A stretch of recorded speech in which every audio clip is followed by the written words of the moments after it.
What's up, guys? Yeah, it's me, Tim, again, doing another pay-per-view, old school WWF pay-per-view review.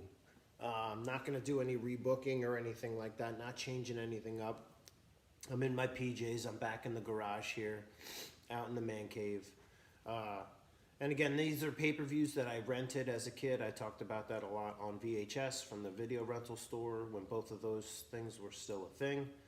And I would watch these over and over and over again, and I studied these matches, and I memorized these matches essentially, and I learned a lot about these matches, and probably reenacted these matches with my action figures, and just really liked all of these pay-per-views, and I'm going to talk about a couple reasons why.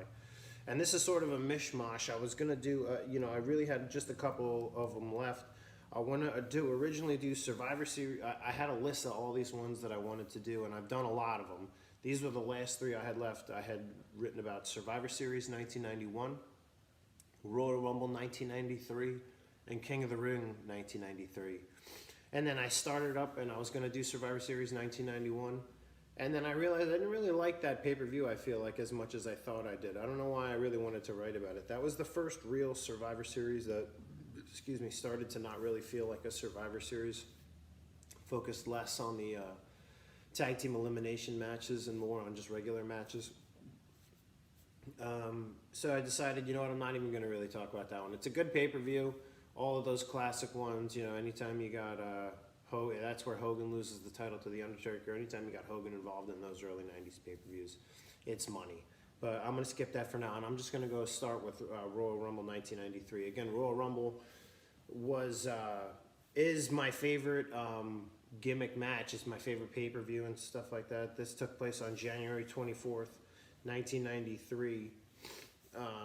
So I was in second grade at the time when this was going on live, and I remember, at the time when this happened and Yokozuna winning, not being a nobody at the time, but, this was the first Rumble that they gimmicked as the winner gets a shot at the title at WrestleMania, even though Hogan had won the Rumble and gotten the shot against Slaughter previously and stuff like that. So this was a big deal, and for Yokozuna to win and be a young guy and not be a main eventer yet and have this be kind of his coming out party. And there's another couple reasons why I like this. I'll talk about it right now. So here we go, 1993, Royal Rumble. In the dark match, you got Doink the Clown beats Jim Powers by submission. Doink the Clown was using that stump puller submission, he called it. Basically, he would put his legs over your shoulder and pull your leg over your head. I always thought that was a cool move. And Jim Powers is a local guy. I'm pretty sure he's, I'm in Jersey here. I'm pretty sure he's a Jersey guy. And one of my buddies that's an old-timer wrestling coach was actually his wrestling coach when he was in high school. So it was either New York or New Jersey, but I'm pretty sure it was North Jersey. Jim Powers also, again, another classic dark match, classic opening match guy, whether as a tag team in the Young Stallions or him by himself as a solo. First match on the pay-per-view, we got the Steiner brothers beating the Beverly brothers, and they get 10 minutes. Steiner brothers could toss around and beat up on two big guys like that, the Beverly brothers, a.k.a. Mike Enos and Wayne Bloom, a.k.a. the Minnesota Wrecking Crew. A couple of old-school Vern Gagne, AWA Minnesota guys from that whole class with dudes like Demolition and Kurt Hennig and Rick Rude and, Ric Flair and the Road Warriors and, all those guys. They all sort of came from the same area. John Nord, which is weird. But those guys were a good tag team, Bloom and Enos. They were big, strong guys. And the Steiner brothers, arguably one of the greatest tag teams of all time. One of my favorite tag teams, definitely of all time, especially heavyweight tag teams and American heavyweight tag teams. Legit shooter wrestler guys for University of Minnesota, Division I wrestling collegiately, which is awesome. So that's a good match. Always good to see. That's a classic American-style type tag team. Four big, muscly bruiser guys tossing each other around, suplexes, etc. Now the second match. Let me get into the second match. Shawn Michaels defeats Marty Jannetty for the Intercontinental Championship. Shawn Michaels was the champion. He retains the title. Shawn Michaels and Marty Jannetty had the opportunity to be the feud of the 90s, I feel like, or at least even if not the main feud in the WWE at the time, the main Intercontinental title feud. Their breakup is still arguably remembered as one of the greatest of all time. I don't have to get into it. Shawn Michaels super kicks Jannetty when they were the Rockers still, but fighting, arguing with each other, losing matches and blaming each other a lot. Michaels super kicks him, throws him through the plate glass window at the barber shop. And then right after that, Marty Jannetty went away for a little while, and in his time off, he got arrested. He beat up a cop. He probably had something to do with drug charges. He was not on Vince McMahon's good graces, and they didn't really get to do the payoff for like a year. So he did this big breakup angle, and then goes away for like a year. It had really cooled off, and then this is the comeback here. Around this time is when Jannetty comes back now, but it had been a while, and he beats up Michaels. He actually won the Intercontinental title from Michaels on a Monday Night Raw, and then lost it back to him like a week later on a house show due to Diesel interference. So this is all right around that time, but here Michaels is still the Intercontinental Champion, and he retains the title against Marty Jannetty. Marty Jannetty got fired again right after this match too, because Shawn or something happened. Something happened where it actually the Jannetty win might have came right after this. I can't exactly remember, and I got my phone on me here. I'm not going to dive too far into it, but Shawn blamed Marty for being messed up, I think, at this show, and Marty wasn't messed up at the show, and Shawn was just trying to get Marty in trouble. But this might have been something that got Marty fired, but it might have been something that got Shawn in trouble. And then they punished Shawn by letting Jannetty beat him for the title, they say. But again, Shawn Michaels would obviously go on to be the main eventer he was, and Marty Jannetty was a perfect foil for him. Those guys knew each other very well. Sort of similar, they could have had matches, and they did have matches, maybe not as good as, but in the same vein as, Rob Van Dam versus Jerry Lynn, or Tiger Mask versus Dynamite Kid, all those really good technical chain wrestling, light heavyweight style dudes. And they never got their match at WrestleMania. They should have had a big breakup match at WrestleMania. I think the WrestleMania where Shawn wrestled Tito, that should have been the Shawn versus Jannetty spot. That was his first real big coming out. WrestleMania 8, which I believe was 92. That would have been the previous year's WrestleMania. And Jannetty wasn't there for it. Again, so the breakup was probably around January of 92, something like that. And, that's just a shame. All right, next match, you got Bigelow beats the Boss Man in 10 minutes. Again, everybody's getting nice chunks of time, at least 10 minutes or more. Boss Man and Bigelow, two big hosses. Bam Bam, obviously a local boy from about a half hour up the road here. And Boss Man, one of the biggest big men of all time, arguably two of the best big men of all time. It's a solid, again, big American dude type match. In the fifth match now, you got Bret Hart beats Razor Ramon by submission for the WWF Championship. And again, this was Scott Hall early in the company as this Razor Ramon character. He's off of the steroids, so he slimmed down a little bit. He's not that big Hulk Hogan looking big Scott Hall guy. And him and Bret Hart have a real good, again, chain wrestling back and forth, technical type, good storytelling. Bret was an awesome storyteller. Scott knew how to tell a story. And again, you're having him win by submission for the and defending the title. That's a pretty awesome finish. Again, something that they don't do as much, but probably should do a little more nowadays. Good match to watch. Recommended. Bret and Scott would probably both say that they were pretty proud of that match, and they almost go 20 minutes. And then last but not least, over an hour, the Rumble, won by Yokozuna. He last eliminates Randy Savage in a good spot that I'll talk about in a minute. Again, your final four, you got Yokozuna, you got Randy Savage, you got Rick Martel, and you got Bob Backlund. Those are the final four. Martel goes out first. because Backlund eliminates him. Martel lasted only 11 minutes. That's still pretty good for a Rumble, but he's, Martel had a couple of those records back in the day. Backlund goes out next. He's eliminated by Yokozuna. He lasted over an hour. He might have been the first guy to hit an hour. I know the previous records, DiBiase had it before that, and I think Martel had it at one time, and they were all like 40, 45, 50, 55 minutes, something like that. And I think Backlund was the first guy to do an hour here in 93. So Yoko eliminates him.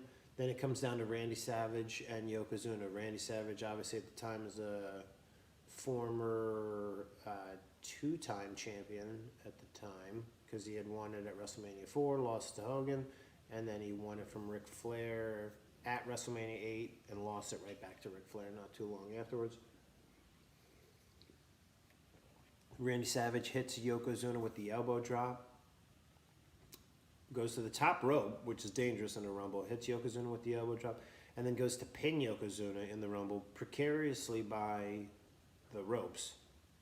Yokozuna bench presses him off over the top rope and to the floor. Really good spot. And Yokozuna wins. And I was looking over it, as I was looking over it too, there wasn't a lot of dudes.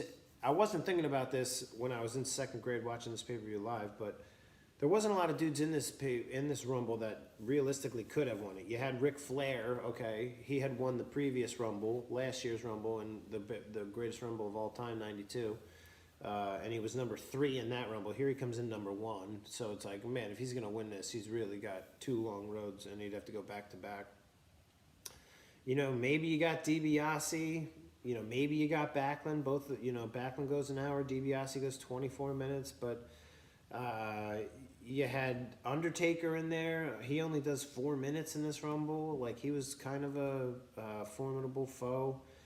And again, you had Savage, who was, people were looking at it like, okay, he's the main event name in this. And Yokozuna was probably undefeated at this time and being built like a monster.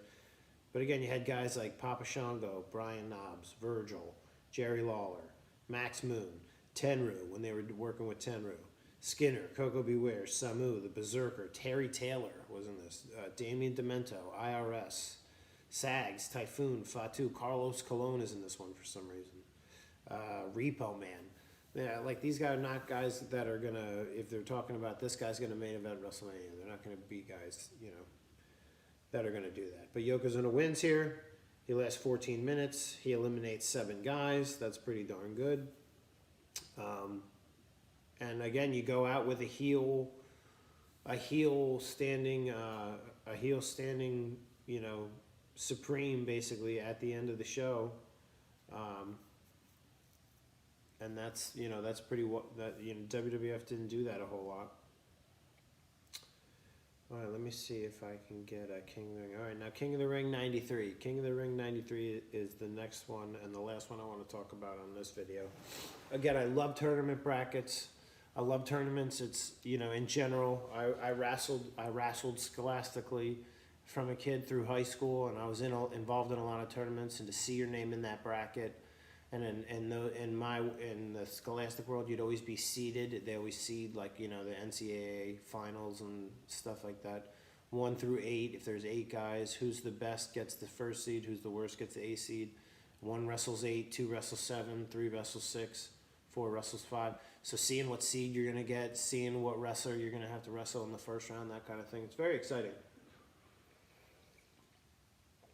At least for me, and I loved brackets. I loved tournaments when they did stuff like this, so it was all very exciting. I remember watching this pay-per-view live again. This was June of 1993, so it was the end of second grade, essentially, for me. I was about to start the summer, going into third grade. Let's do the results here. Okay, basically, the results, the whole pay-per-view. In the dark match, you had Papa Shango beats Owen Hart for the USWA Unified World Heavyweight Championship. Isn't that weird? In the dark match, you don't even get to see that match on the pay-per-view or anything like that, and it's a world title match. USWA had a partnership, again, some kind of working relationship with WWE at the time, and WWE would send guys in there to win their world title. Here, Papa Shango's the title. Owen Hart had been the champion there, I remember, before, and a couple other guys, maybe Tatanka, something like that. They, to try to pop the territory, I guess as they'd call it, but it didn't work out and they ended up going under anyway. This whole pay-per-view is essentially the tournament, the quarterfinals, semifinals, and final. Then you also had Yokozuna effectively killing Hulkamania. I'll talk about that first. Yokozuna beats Hulk Hogan. Hulk Hogan had defeated Yokozuna after, in WrestleMania 9, which was the pay-per-view before this. We had the Rumble, where Yokozuna won, I just talked about. Then you had WrestleMania, and that's WrestleMania 9 in 1993. Yokozuna beats Bret Hart for the world title in the main event. Salt in the eyes, cheating, Mr. Fuji, etc. Wins the world title. Challenges Hulk Hogan to a match for some reason right afterwards and loses to Hulk Hogan in like a minute or, 48 seconds. Hogan's the world champion. They go on an overseas tour for a little while. Hulk Hogan's the world champion over there, battling Yokozuna in Schmaz finishes. Then they come back after that, and then their next pay-per-view is this King of the Ring. This was their first pay-per-view type King of the Ring that they were going to do, where they were adding a fifth pay-per-view. It was usually just the big four: Royal Rumble, WrestleMania, SummerSlam, Survivor Series, in that order. Now they're going to start doing a summer pay-per-view. This was in June, I believe. It was June 13th of 93. So now this is their first foray into that. Yokozuna effectively ends Hulkamania. He beats Hulk Hogan here for the world title. Hogan's the champ coming in still after WrestleMania. This is their big rematch. A photographer, for some reason, takes Japanese people really like to take pictures of their guys when they're wrestling. A Japanese photographer gets on the ring apron, takes a picture of Hulk Hogan. The camera blows up and a fireball goes in his face and burns his face, and Yokozuna is able to pin him after that. I think he leg drops him and pins him. I'm not sure if he bonsai drops him and pins him, whatever. I'm not going to dig that deep into it. They never say anything more about that either. About the photographer, about the fireball, nothing. Hulk Hogan gets beat clean in the ring for the title by a bad guy and goes away. And that's it. Hulk Hogan takes Hulkamania to WCW and doesn't come back for this is 93. He doesn't come back in the company till 2002 or 2003. So he's gone. He's effectively Hulkamania. And even when he comes back to the company, he's black and white Hulk Hogan, NWO Hogan for a while, until the red and yellow comes back and he does his face turn thing when he beats Triple H for the unified title and all that. Hulkamania is killed effectively for about 10 years after this match. You also had, on top of that world title match where Hulkamania is killed, you have the Steiner Brothers and the Smoking Guns beat Money Inc., a.k.a. Ted DiBiase and Erwin R. Shyster, and the Head Shrinkers. That was essentially, I imagine, just to get as many guys as they can on the card, and they couldn't do 2 individual tag team matches with the guys, and they weren't involved in any kind of tag team title feud, I guess. Wasn't important enough, so they just put all those guys together. One of them may have been the tag champions at the time, too. I can't remember, but again, I'm not going to dig that hard into it. An 8-man match, the good guys go over. They only get 6 minutes. They might not have even had every guy in the ring. So, but still fun to see all the, the tag team divisions were so stacked. There'd be so many of them back then. There'd be 20 tag teams that were just tag teams, For the Intercontinental title, you got Shawn Michaels defeats Crush. Crush in his face turn. Kona, Hawaii, Shaka Bra, purple and orange gimmick. Shawn Michaels was still holding the Intercontinental title down. He had defeated his foe, Marty Jannetty, his longtime foe, and was cheating and stealing, doing his chicken shit heel run here. And he beats Crush to keep the title, and again, they get 11 minutes. That's a good classic flip-flop and flyer, light heavyweight guy versus a big power guy. Crush didn't have 5-star matches with really anybody, but Shawn Michaels is somebody to get a good a good attempt with, at least. And then you got the tournament itself. You got Bret Hart beats Bam Bam Bigelow in the finals. I'll work that way backwards. Great match. The way they work Bret. They say that they gave Bret this win and this big thing because Hogan was supposed to drop the world title to Bret at SummerSlam. Hogan got the title back at Mania from Yokozuna, and then Hogan was going to stick around from Mania till SummerSlam, drop the title to Bret at SummerSlam as a passing of the torch thing. But then Hogan got cold feet, didn't want to do that. Excuse me, drops the belt to Yoko here and goes away. And Yoko's got the belt going into SummerSlam. So instead, because Bret kind of got screwed out of that, they have Bret Hart beat arguably the 3 other biggest heels in the company all in one night. And again, not to skip ahead, he gets a bye in the first round. Again, a little nod to him as well, being the former champion. And he had won an untelevised, on-pay-per-view King of the Ring, I think the previous year or 2 years before this. Maybe they didn't have one in 92 and he won 91 and now this is 93. He beats Razor Ramon. Again, dude, he was just wrestling for the world title for. He beats Mr. Perfect, a dude that he wrestled for the Intercontinental title 4 years before. And then in the finals, he beats Bam Bam Bigelow, who was the biggest, nastiest, baddest dude they could probably put at him at the time. Bam Bam to get to the finals. He gets a bye in the semifinals. Again, they always do at least 1 or 2 byes if they're doing this 8-man, pre-quarterfinal type bracket matchup. They always have at least 1 or 2 byes. So Bam Bam gets a bye in the final, in the semis to get there. Bret beats Perfect. In the quarters, you got Bret beating Razor Ramon, which I talked about, and they get 10 minutes, which is awesome. Bret gets 10 minutes with Razor Ramon, 19 minutes with Mr. Perfect, and 18 minutes with Bam Bam Bigelow. So that's a really good showing from Bret, all in one night. And I think they made it, too, that he couldn't use his sharpshooter the whole night. He got his finger smashed, maybe by Razor Ramon in the first match, something like that, or something that had already happened with his fingers. They were already injured. So because of that, he couldn't use really his hands all the way, and he couldn't put the sharpshooter on anybody. So he beats all 3 of these guys without even using his finishing move, which is awesome. Bret beats Razor. Mr. Perfect beats Mr. Hughes by DQ, which is weird. I think Perfect is a face, actually, at this time. And so Perfect is a face, which is weird, too. So you get Bret and Perfect, face versus face match. They respect each other. They shake hands, I remember, at the end of the match. But Perfect beats Hughes by DQ. That's kind of a weird schmozzy finish. Get the match over quick.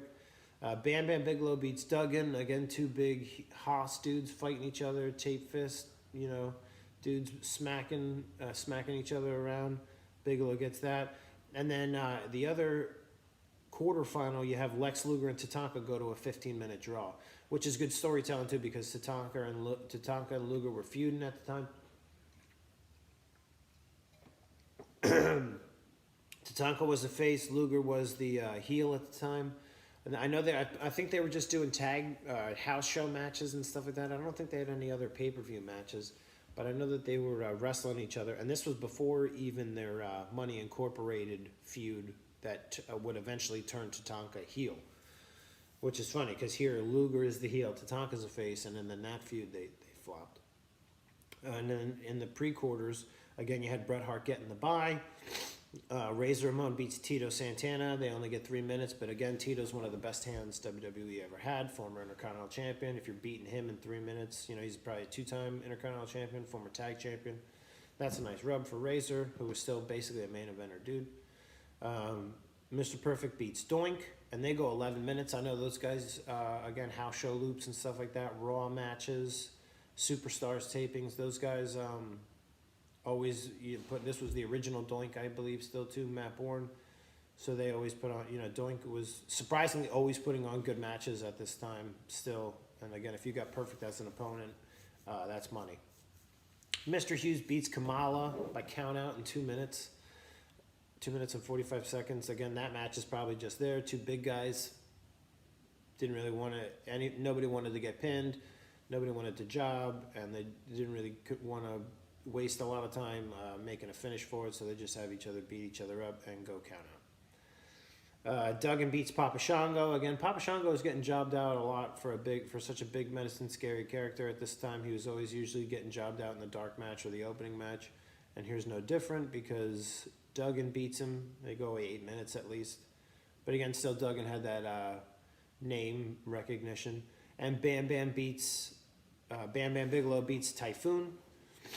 Again, Typhoon was a good guy at the time, and it's weird they only had him in the tournament. They didn't have Earthquake in the tournament anywhere or anything like that. He might have been injured at the time, something. But again, two big guys. That's a smart matchup.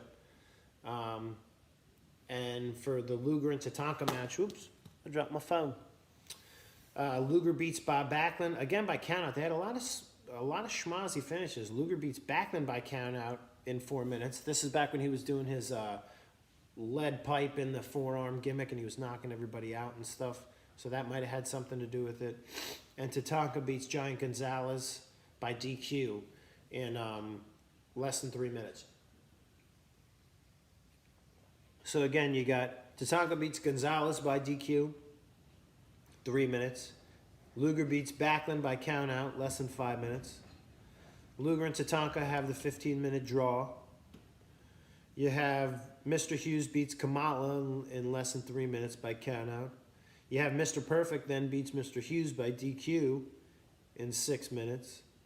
You know, there's a lot of schmozzy type finishes, but at least we got those the Great Brett matches. Bigelow looks like a monster. It's great to see him getting pushed.